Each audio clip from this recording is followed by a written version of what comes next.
খবর শুনছেন নিউ সংবাদ চ্যানেল থেকে।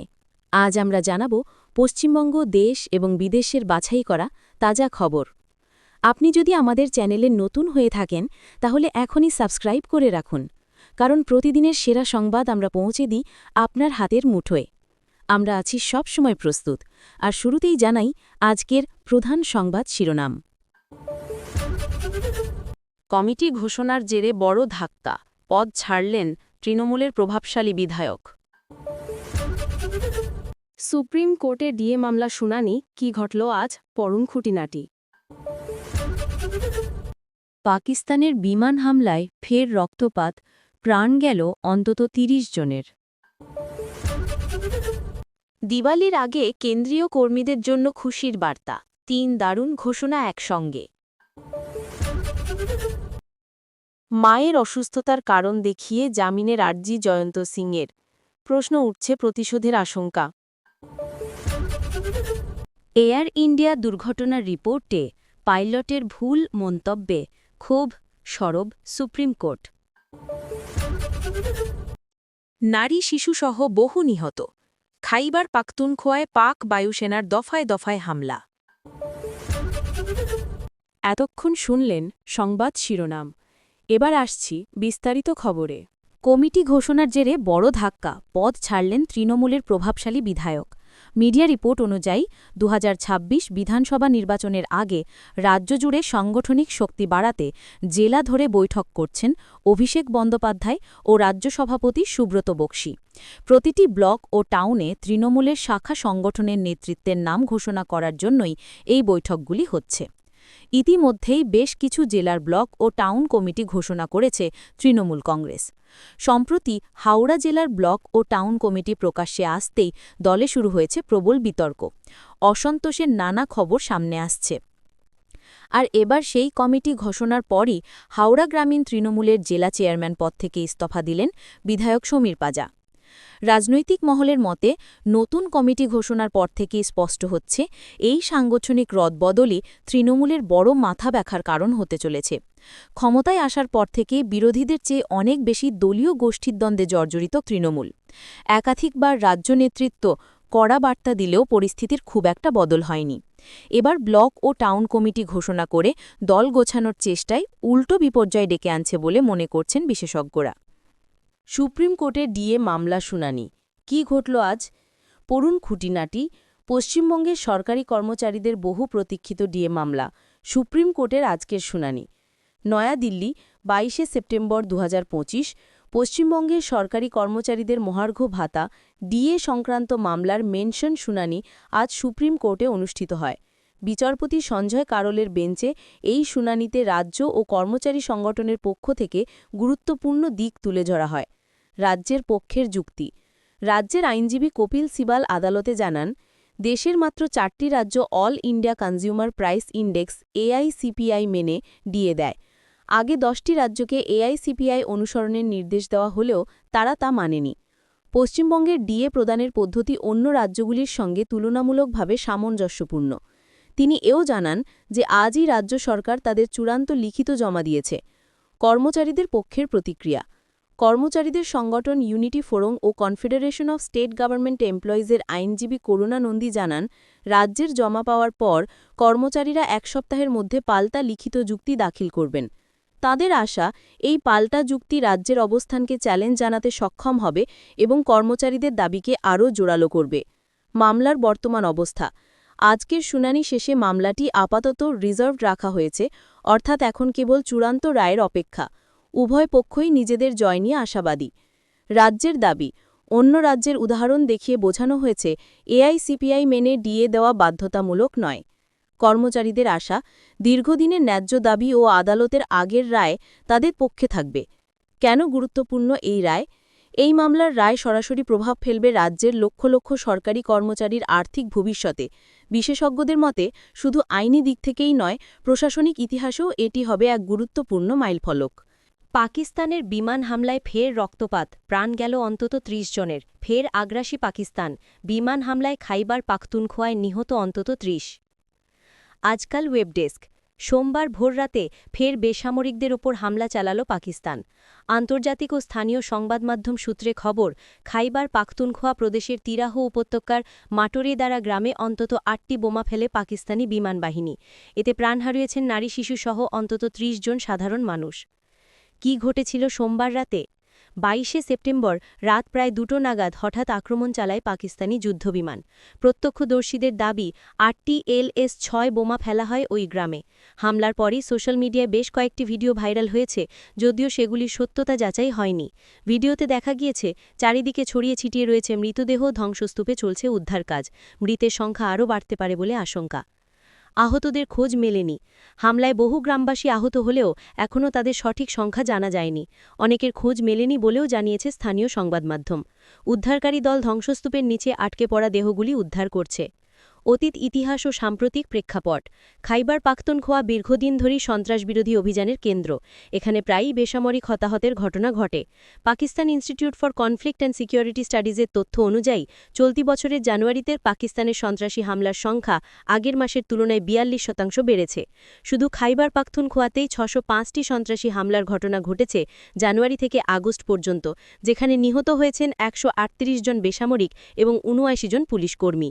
কৌশলগত চিত্র। ভারত সম্প্রতি সীমান্ত জুড়ে সন্ত্রাসী আস্তানার বিরুদ্ধে বড়সড় অভিযান চালিয়েছে।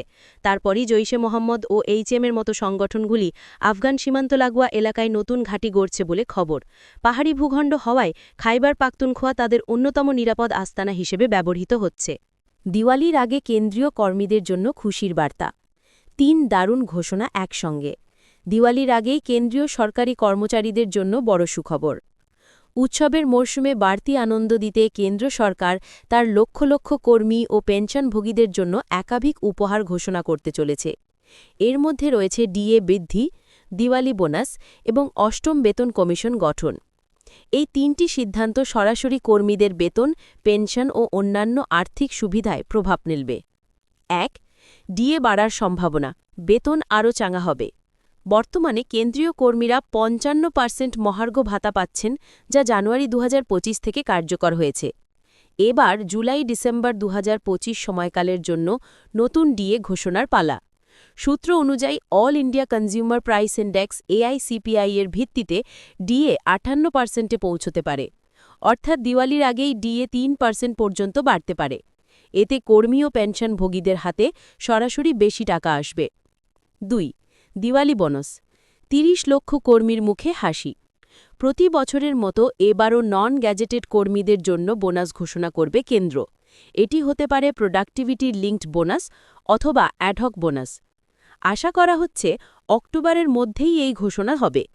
এতে প্রায় ৩০ লক্ষ কর্মচারী সরাসরি আর্থিক সুবিধা পাবেন।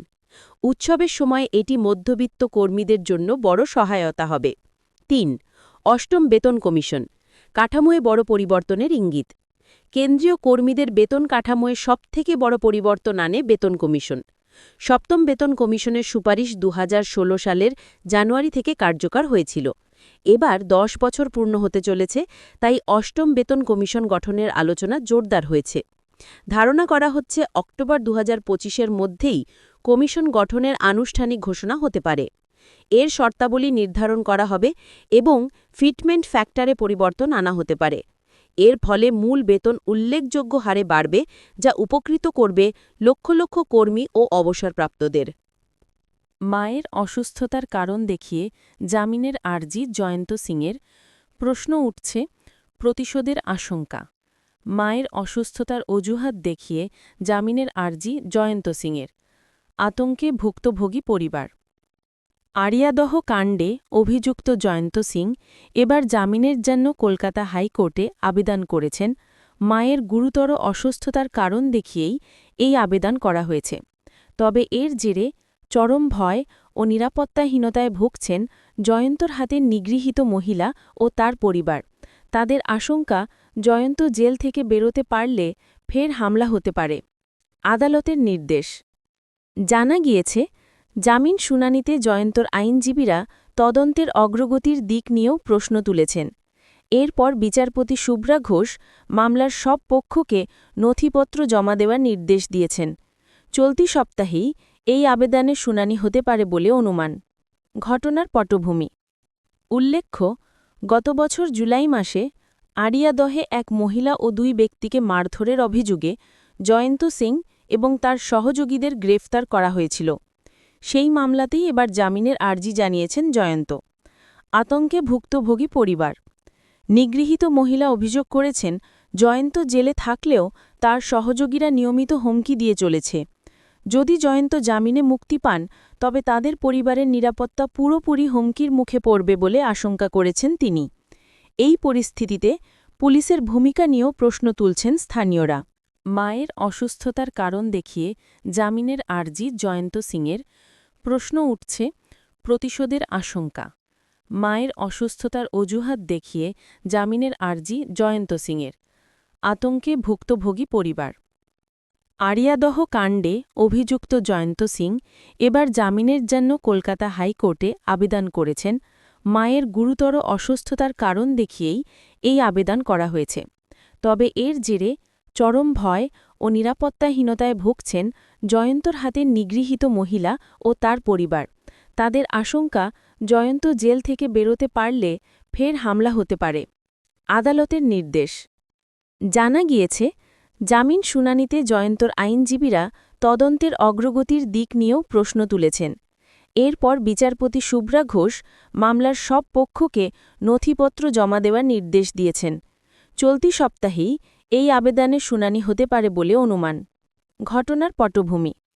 উল্লেখ্য, গত বছর জুলাই মাসে আড়িয়াদহে এক মহিলা ও 2 ব্যক্তিকে মারধরের অভিযোগে জয়ন্ত সিং এবং তার সহযোগীদের গ্রেফতার করা হয়েছিল। সেই মামলাতেই এবার জামিনের আর্জি জানিয়েছেন জয়ন্ত। আতঙ্কে ভুক্তভোগী পরিবার। নিগৃহীত মহিলা অভিযোগ করেছেন, জয়ন্ত জেলে থাকলেও তার সহযোগীরা নিয়মিত হুমকি দিয়ে চলেছে। যদি জয়ন্ত জামিনে মুক্তি পান, তবে তাদের পরিবারের নিরাপত্তা পুরোপুরি হুমকির মুখে পড়বে বলে আশঙ্কা করেছেন তিনি। এই পরিস্থিতিতে পুলিশের ভূমিকা নিয়েও প্রশ্ন তুলছেন স্থানীয়রা। এয়ার ইন্ডিয়া দুর্ঘটনা রিপোর্টে পাইলটের ভুল মন্তব্যে ক্ষোভ সরব সুপ্রিম কোর্ট। সুপ্রিম কোর্টের ক্ষোভ এয়ার ইন্ডিয়া দুর্ঘটনায় পাইলটের ভুল মন্তব্যে কড়া পর্যবেক্ষণ। নিজস্ব প্রতিনিধি, নয়াদিল্লি। চলতি বছরের 12ই জুন টেক অফের কয়েক মুহূর্ত পরেই গুজরাটের মেঘানীনগরে ভেঙে পড়ে লন্ডনমুখী এয়ার ইন্ডিয়ার বিমান। ভয়াবহ ওই দুর্ঘটনার কারণ হিসেবে প্রাথমিক রিপোর্টে পাইলটের ভুল উল্লেখ করা হয়েছে। আর এই মন্তব্যকেই দুর্ভাগ্যজনক ও দায়িত্বজ্ঞানহীন বলে কড়া প্রতিক্রিয়া জানিয়েছে সুপ্রিম কোর্ট। শীর্ষ আদালত জানায়, প্রাথমিক তদন্ত শেষ না হওয়া পর্যন্ত পাইলটদের নাম টেনে আনা একেবারেই অনুচিত। আদালতের বক্তব্য, যদি আগামীকাল কেউ দায়িত্বজ্ঞানহীনভাবে বলে বসে যে পাইলট এ বা বি দোষী, তাহলে পরিবারের কষ্ট কে বহন করবে? আর যদি চূড়ান্ত রিপোর্টে দেখা যায় কোনো দোষী ছিল না, তখন কি হবে? আদালত জোর দিয়ে বলে, তদন্ত চলাকালীন গোপনীয়তা বজায় রাখা অত্যন্ত জরুরি। এও পর্যবেক্ষণ করা হয়, এই ধরনের দুর্ঘটনার পর প্রতিদ্বন্দ্বী এয়ারলাইন্সগুলো প্রায়ই সুবিধা নিতে চেষ্টা করে। তদন্তের দাবি ও আদালতের নির্দেশ। একটি জনস্বার্থ মামলার শুনানিতে সুপ্রিম কোর্টের কাছে দাবি ওঠে, দুর্ঘটনার তদন্ত আদালতের তত্ত্বাবধানে স্বাধীনভাবে করা হোক। এই প্রসঙ্গে আদালত বেসামরিক বিমান পরিবহন অধিদপ্তর ও মন্ত্রণালয়কে নোটিশ পাঠিয়েছে, যাতে স্বচ্ছ, নিরপেক্ষ ও দ্রুত তদন্ত নিশ্চিত হয়। এছাড়া আদালত মৌখিকভাবে পর্যবেক্ষণ করেছে, বিমান নির্মাতা সংস্থা এয়ারবাস বা বোয়িংকে দোষারোপ করা যাবে না, কারণ তারা যুক্তি দিতে পারে যে বিমানটির যথাযথ রক্ষণাবেক্ষণই করা হয়েছিল। আদালত স্পষ্ট জানিয়েছে, কাউরে গুজব ছড়াতে বা পরিস্থিতি ভুলভাবে উপস্থাপন করার সুযোগ দেওয়া যাবে না। প্রাথমিক রিপোর্ট নিয়ে প্রশ্ন। আবেদনে অভিযোগ করা হয়েছে, এয়ারক্রাফটস অ্যাক্সিডেন্ট ইনভেস্টিগেশন ব্যুরো বা এএআইবি এর 12ই জুলাইয়ের প্রাথমিক রিপোর্টে দুর্ঘটনার জন্য fuel cut off switch run থেকে কাট অফে সরে যাওয়াকে কারণ হিসেবে দেখানো হয়েছে, যা কার্যত পাইলটের ত্রুটি বোঝায়। তবে ওই রিপোর্টে গুরুত্বপূর্ণ তথ্য digital flight data recorder DFDR, cockpit voice recorder transcript, electronic aircraft fault recording EAAR গোপন রাখা হয়েছে বলে দাবি। আবেদনকারীদের মতে, দুর্ঘটনার প্রকৃত কারণ জানতে এই তথ্য অত্যন্ত জরুরি। ভয়াবহ দুর্ঘটনা। উল্লেখ্য, বিমানটি আকাশে উঠেই মাত্র 12 সেকেন্ডের মধ্যে ভেঙে পড়ে। মর্মান্তিক ওই দুর্ঘটনায় বিমানের 241 জন যাত্রী এবং ক্রু সহ মোট 260 জনের মৃত্যু হয়। কেবলমাত্র এক যাত্রী প্রাণে বাঁচেন।